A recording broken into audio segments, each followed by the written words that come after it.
할렐루야. 우리 좌우에 계신 분들하고 인사합니다. 너무 잘 오셨습니다. 네, 감사합니다. 자, 한 가지 좀 광고 말씀 드리도록 할게요. 이제 오늘 금요일이긴 하지만 수요일에 이제 계속 참여하고 계시는 분들을 위해서도 그렇고, 지금 우리 예배 세미나가 쭉 진행되어지고 있는데요. 이제 다음 주까지를 합치면 이제 3주가 남았습니다. 3주. 그러면서 제가 이제 기도하면서 이 예배 세미나가 끝나면 그 다음에는 어떤 세미나를 할까라고 좀 묵상을 하다가 하나님이 주시는 마음이 이것저것 세미나, 소위 말하면 강의를 듣는 것도 굉장히 중요한 것일 수 있지만, 그냥 말씀을 한번 그냥 있는 그대로를 한번 읽었으면 좋겠다라는 그런 감동을 좀 주셨어요. 그래서 20년씩 30년씩 교회를 다니고 있음에도 불구하고, 매 주일마다 성경을 들고 다니고 있음에도 불구하고 창세기서부터 요한계시록까지 한 번도 제대로 읽어보지 못하는 성도들이 한 7, 80%예요. 많아요.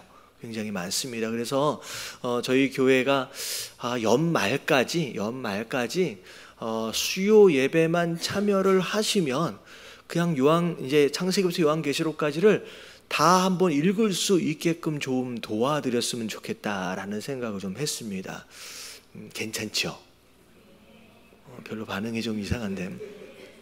그래서 제가 어떤 강의를 통하여서 은혜를 받는 것도 있어요. 근데 사실 은혜를 받는 것은 여러분 하나님 말씀에서 은혜를 받는 게 진짜거든요. 그래서 연말까지 가능하면 한번 끝내보려고 애를 쓰겠지만 지금 스케줄로 봐서는 조금 모자랄 것 같긴 해요. 그래서 한 40주 정도를 생각하면서 지금 성경 통독을 이제 4월 마지막 주부터 한번 시작해 보려고 합니다. 근데 여러분 그냥 쭉 읽어 내려가면 이게 이제 쉽지를 않을 거예요. 그래서 제가 수요 예배를 시작하면서 한 10분에서 15분 정도는 오늘 읽을 분량에 대한 내용들을 제가 이제 핸드아웃을 좀 나눠드리면서 전체적으로 살짝 요약을 하고 정리를 한번 해드리고 1시간을 쭉 읽어 내려가는데, 여러분 이걸 지금 시중에 나와 있는 것들을 보니까 성경을 잘 이렇게 좋은 성우들이 녹음을 해가지고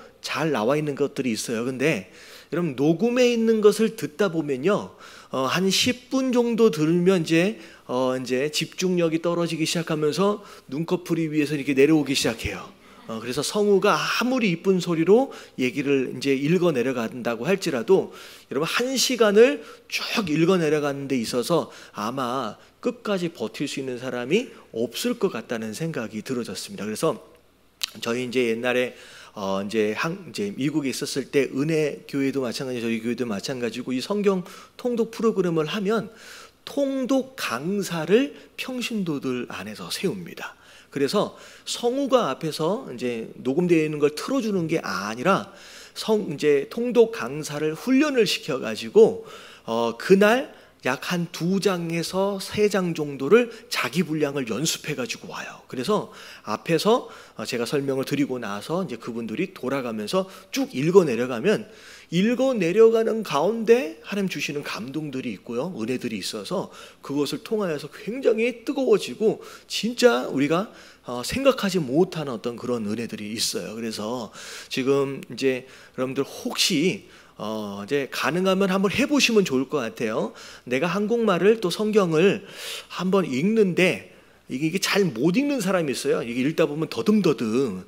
그런 분들도 이제 해보길 연습해가지고 내가 이번에 이 성경 통독하는데 이 듣는 자로서가 아니라 직접 참여하면서 내가 한번 해보겠다라고 하는 마음이 있으면요, 우리 이 프로그램을 전에 이게 되게 많이 경험해 보시고 해보신 우리 제임스 목사님한테 알려주시면 좋을 것 같아요. 그래서 목소리가 좀 낭낭하고 좀 이제 읽어 내려갈 때에 조금 한국말 이렇게 잘 읽으시는 분들 계시거든요. 그래서 이렇게 그런 분들 최소한 그 통독을 하는데 한 번 수요일 날 오시면 열 몇 장을 쭉 읽어 내려가는데 한 2장씩 정도 나눠서 할 생각이에요. 그러면 최소한 성경 통독 강사가 5-6분 이상이 필요하거든요. 그래서 여러분들이 정말 적극적으로 한번 이번에 참여해 보기 원하고 진짜 여기에서 좀 은혜 받길 원하시는 분은 제임스 목사님한테 신청을 해주시면요, 나중에 다 모여가지고 연습도 하고 해가지고 되게 뜨겁게 한번 통독을 한번 해봤으면 좋겠습니다. 기대가 되시죠? 네, 그래서 여러분 남 읽는 거 듣고 있으면요 금방 졸려지니까 여러분 내가 읽을 수 있게끔 많이 참여해 주시면 감사하겠습니다. 그래서 오늘 예배 끝나고 가시면서도 제임스 목사님께 말씀을 해주시고, 그리고 제임스 목사님이 접근을 하실 거예요.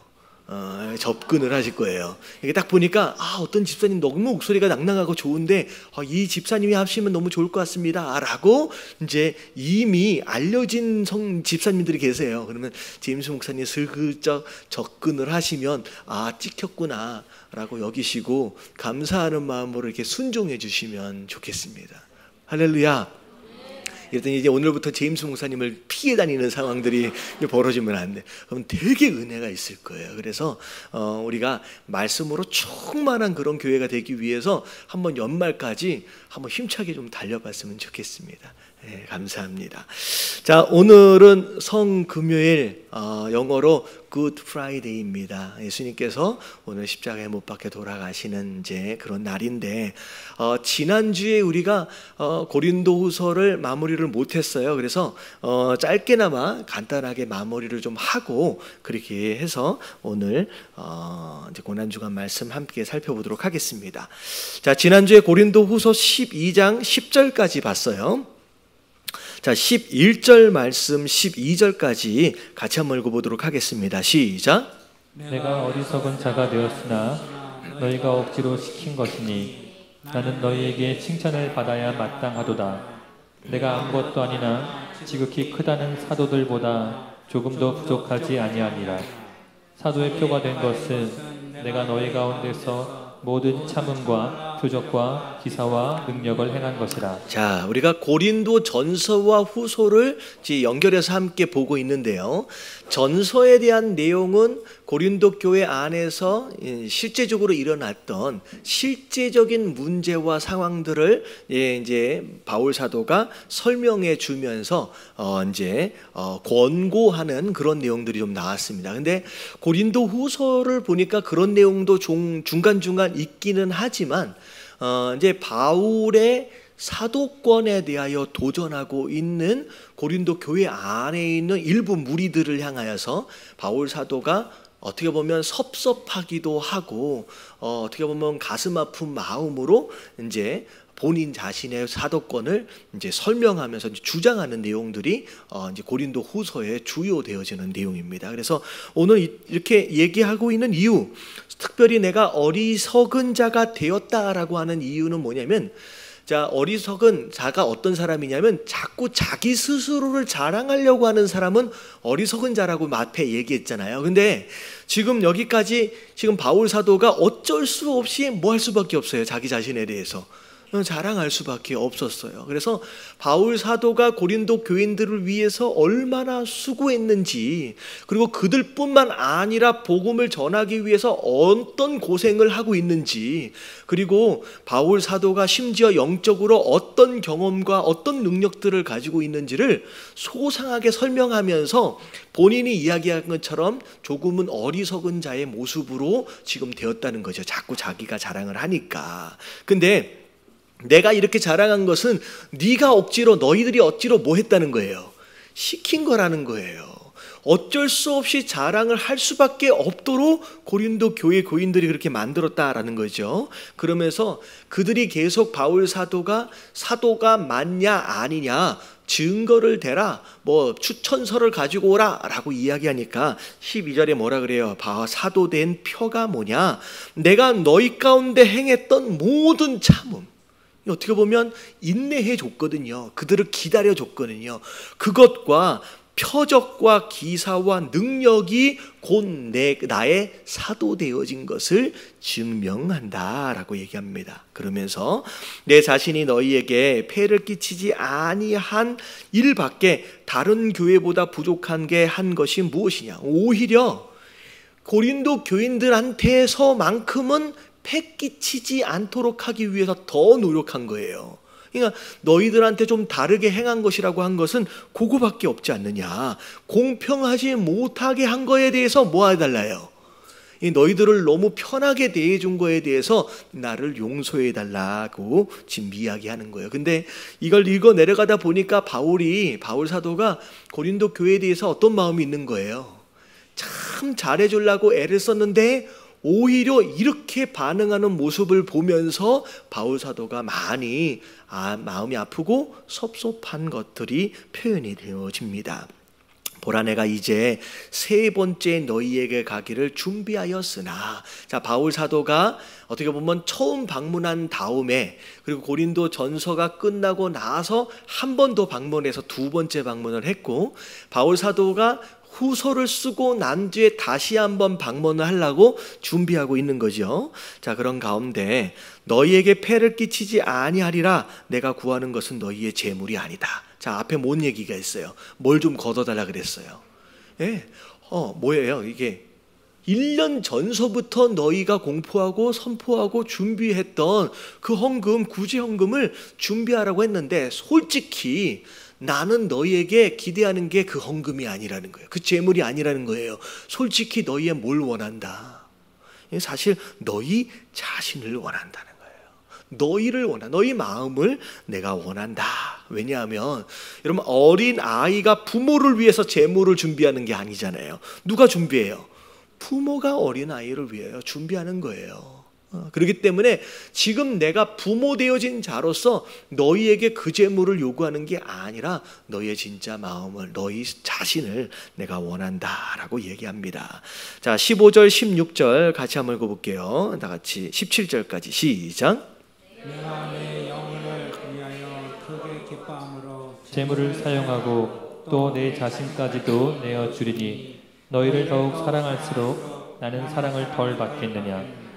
하여간 어떤 이의 말이 내가 너희에게 짐을 지우지는 아니하였을지라도 교활한 자가 되어 너희를 속임수로 취하였다 해 내가 너희에게 보낸 자 중에 누구로 너희의 이득을 취하더냐. 자, 여러분 이런 거예요. 여러분 이런 말씀을 좀 보면요, 특별히 바울 사도가 고린도 교인들을 고생시키지 않으려고 애를 썼어요. 여러분 이게 어떻게 보면 사실 아쉬움이 남는데, 여러분 자녀들이 있잖아요. 자녀들이 있으면 여러분 자녀들을 정말로 사랑한다면 너무 잘해주지 마세요. 무슨 얘기인지 아시죠? 자녀들을 고생시키지 않으려고, 힘들게 하지 않으려고 애를 쓰는 게 부모의 사랑하는 마음인데요. 여러분 그렇게 키운 아이는 여러분 그것 자체를 당연하게 여겨요. 그래서 감사할 줄 모릅니다. 여러분 진짜 괜찮은 아이로 키워가길 원하신다? 여러분 정말로 효자 효녀로 키워가길 원하신다라고 한다면 자녀를 좀 어떻게 할 필요가 있어요? 좀 고생을 시켜볼 필요가 있어요. 그래서 자 보세요. 여러분들 가운데 부모가 좀 어려우셔서 부모님과 함께 그 고생을 해본 분들은요, 부모가 힘들면 부모를 되게 위해요. 부모에 대한 어떤 그런 마음이 알아요. 왜냐하면 내가 고생을 해봤기 때문에, 함께 고생을 했기 때문에 부모님이 얼마나 힘든지를 알아요. 근데 고생을 안 시켜본 아이는요, 부모가 나를 위해서 얼마나 헌신하고 있는지를 알 수가 없어요. 그렇기 때문에 너무나도 당연한 줄 알고 오히려 버릇없는 아이들이 되어버립니다. 지금 고린도 교회가 그렇게 된 거예요. 많은 교인들이요, 헌금 막 걷고요, 뭐 헌신하고 해가지고 그들의 희생으로 교회를 세웠어요. 근데 이 고린도 교회만큼은 그들의 희생이 아니라 누구의 희생으로 해요? 남의 교회에서 걷어진 그 헌금 가지고, 남이 수고한 것 가지고 그 교회를 세웠어요. 그랬더니 교회 건물이 있으면 이런 거죠.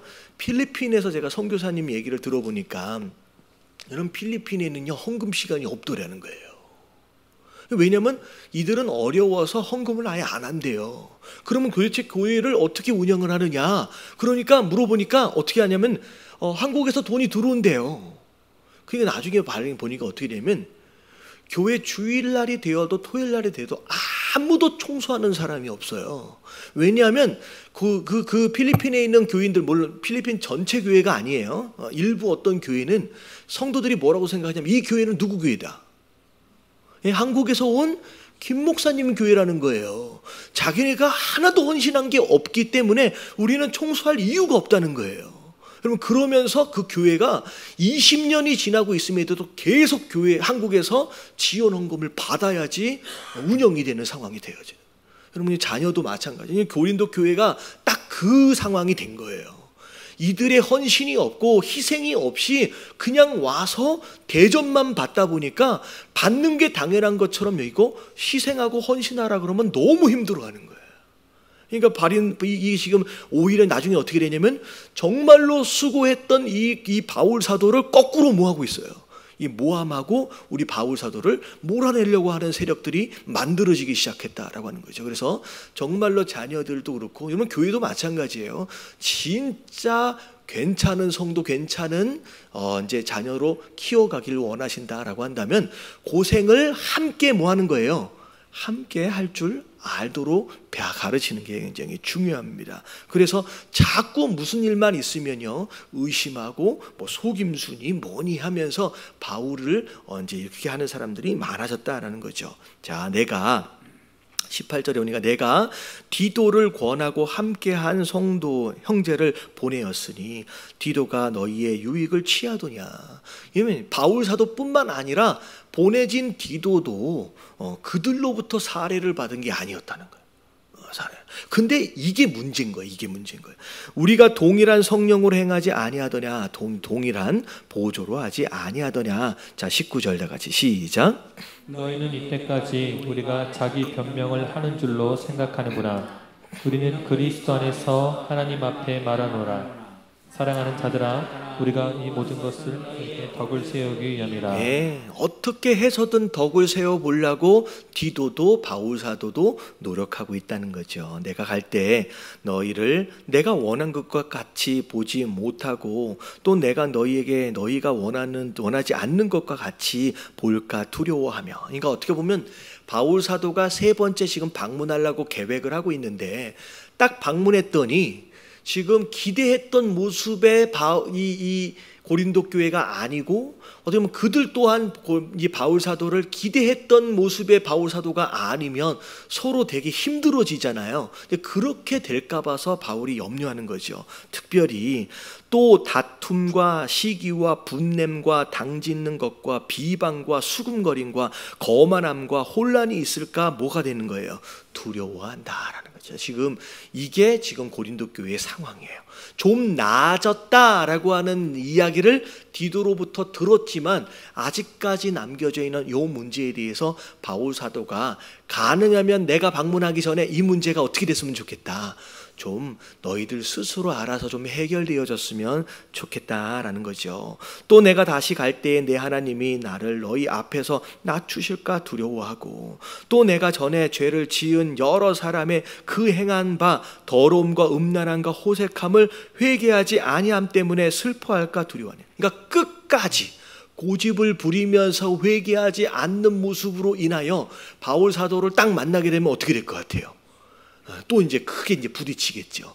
그렇게 되지 될까 봐서 염려가 된다는 거예요. 그래서 바울 사도는 빨리 내가 가기 전에 너희들 가운데 잘못된 마음을 가지고 있는 자들이 빨리 어떻게 했으면 좋겠다는 거예요.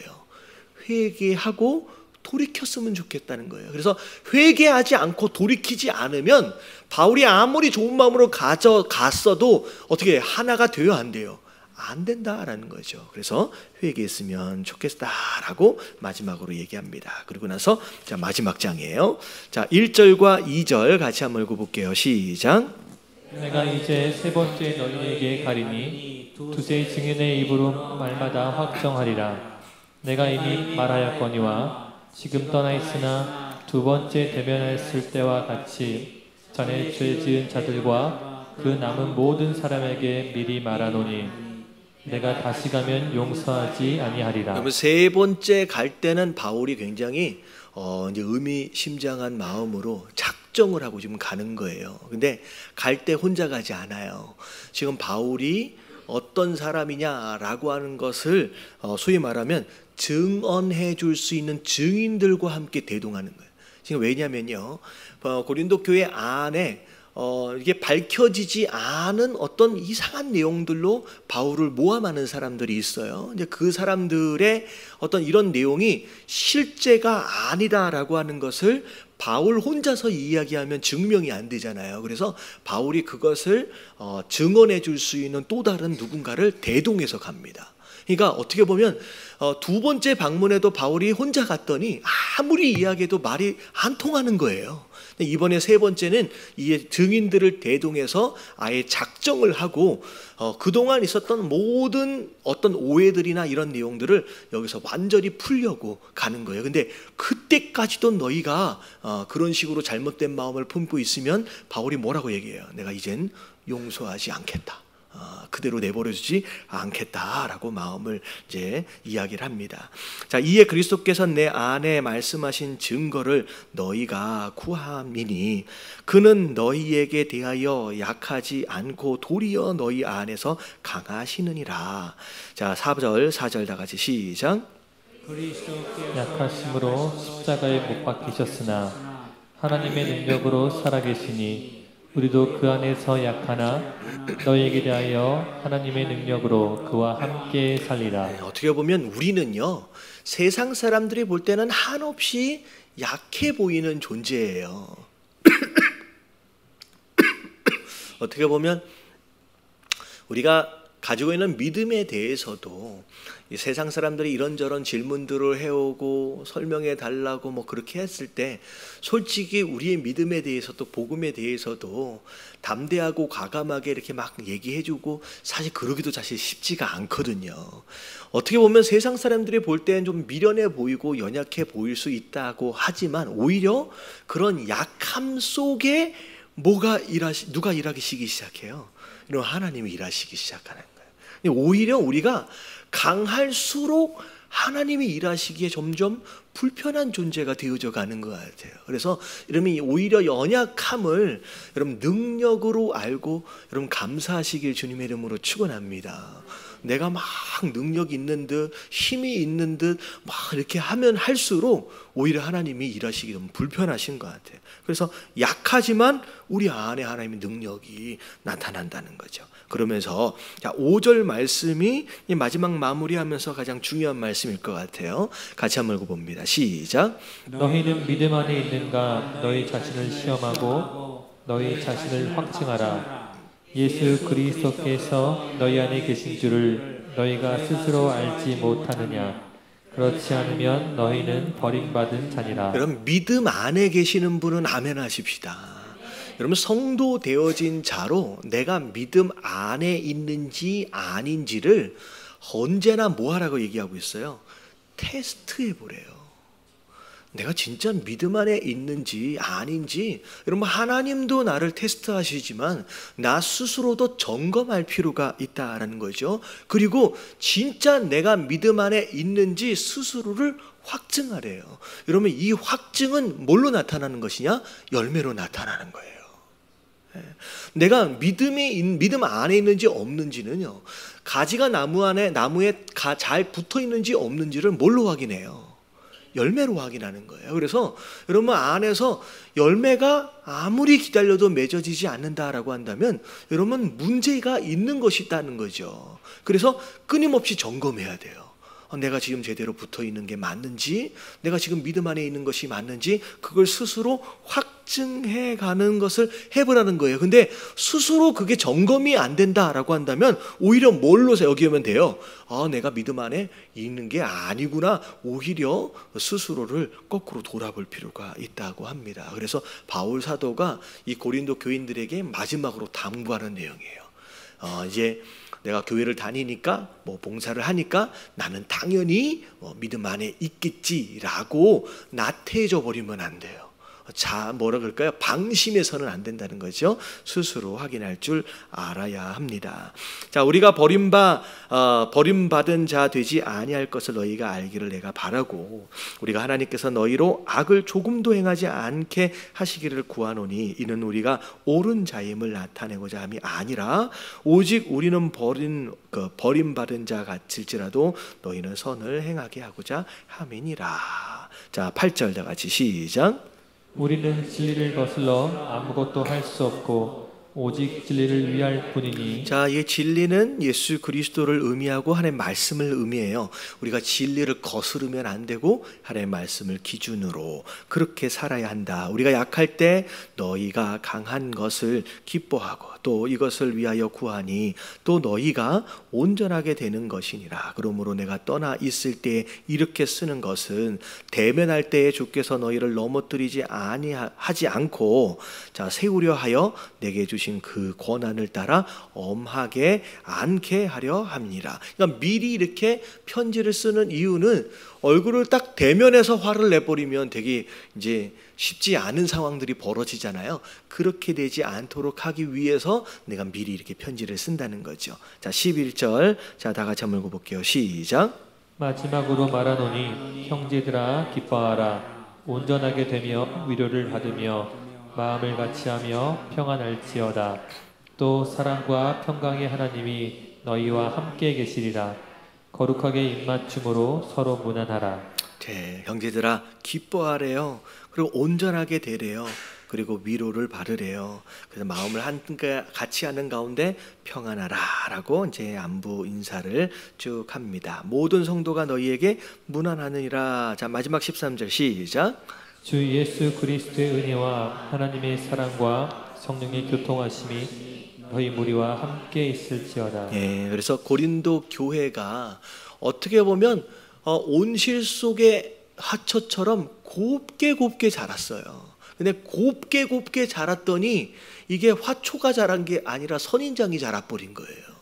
어떻게 보면 조금 고생도 하고요, 희생도 할 줄 알고 헌신도 할 줄 알게끔 하면 이게 건강해지는데 그냥 이쁨을 받고 오냐 큰 거예요. 그랬더니 이제는 키워준 누굴 쫓아내요 지금. 이제 바울 사도를 쫓아내는 상황들이 이제 벌어졌다는 거죠. 그래서 이렇게 되면 이 교회가, 여러분 고린도 교회가 막 전도하고 막 그렇게 할 것 같아요 지금 이 상황에서. 그러면 안에서 분쟁과 다툼이 끊어지지 않기 때문에 전도고 뭐고는 이게 생각할 겨를이 없는 거죠. 그러니까 많은 교회들이 이런 분쟁과 이런 다툼으로 인하여 진짜 에너지를 쏟아야 할 거기에는 에너지를 못 쏟고요, 뭐 하면서 시간을 보내요? 서로 싸우고 모함하고 뒷이야기하고 여러분 이런 일하고 많은 교회들이 힘을 다 빼고 있다는 거죠. 이 고린도 교회의 처지였다는 거예요. 이 바울 사도가 너무 힘든 가운데 지금 몇 번씩이나 지금 3번째 이제 방문하기로 하면서 이제 제대로 좀 세워졌으면 좋겠다라고 이제 쓴 편지가 이 고린도 후서 자 이제 말씀입니다. 그래서 우리 교회는 이런 분쟁과 다툼들이 있으면 안 되는 것 같아요. 우리 교회가 정말 해야 할 일들은요, 우리끼리 싸우는 게 아니라 뭐 하는 거예요? 전도하고 선교하고 가난한 자들을 섬기고 연약한 자들을 위해서 헌신하는 거. 여러분 이게 우리가 진짜 해야 할 일인 줄로 믿습니다. 그래서 정말로 건강하고 진짜 일하는 교회가 되어질 수 있도록 위해서 여러분들 계속 교회를 위해서 기도해 주시길 주님의 이름으로 축원합니다.